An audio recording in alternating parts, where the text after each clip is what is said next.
Hello YouTube friends, আসসালামু আলাইকুম। আশা করি আপনারা সবাই ভালো আছেন। তো আজকে আপনাদের জন্য একটি গুরুত্বপূর্ণ টিউটোরিয়াল নিয়ে হাজির হলাম। আমি অবশ্য অনেক দিন যাবৎ ইউটিউবে ভিডিও দিচ্ছি না, তবে আজকে আপনাদের জন্য একটি ভিডিও পোস্ট করলাম। তো ভিডিওটি মূলত হচ্ছে যাদের কম্পিউটার স্লো তাদের জন্য। তো এখানে আমি একটা সফটওয়্যারের সাথে পরিচয় করিয়ে দিব, ছোট্ট একটা সফটওয়্যার, হ্যাঁ, যেটি একদম অল্প কেবির। তো আমি সফটওয়্যারটি আমার ভিডিওর ডেসক্রিপশন বক্সে এটা ডাউনলোড লিংক দিয়ে দিব, আপনারা চাইলে সেখান থেকে ডাউনলোড করে নিতে পারেন। তো আমি আপনাদেরকে আজকে যে সফটওয়্যারটা দিচ্ছি এটা দিয়ে মূলত আপনাদের যাদের কম্পিউটার বা ল্যাপটপ ইউজ করেন তাদের কম্পিউটার প্রায় সময় কী হয়ে যায়, স্লো হয়ে যায়, হ্যাং করে। তো এই সফটওয়্যারটির মাধ্যমে আপনারা যদি আমি আজকে যা যা বলবো সেইগুলো অনুপাতে আপনারা কাজ করেন তাহলে আপনার কম্পিউটারটি আর কখনো স্লো হবে না, এটা গ্যারান্টিড।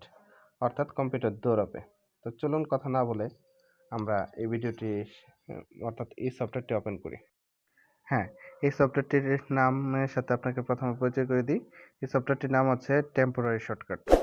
তো চলুন কথা না বলে আমরা সফটওয়্যারটা অন করি। তো ডাবল ক্লিক করার সাথে তো অন হয়ে গেল। এখানে দেখেন রান অপশন দেখাচ্ছে। তবে রানে ক্লিক করার পর দেখেন কতগুলো পেজ ওপেন হবে।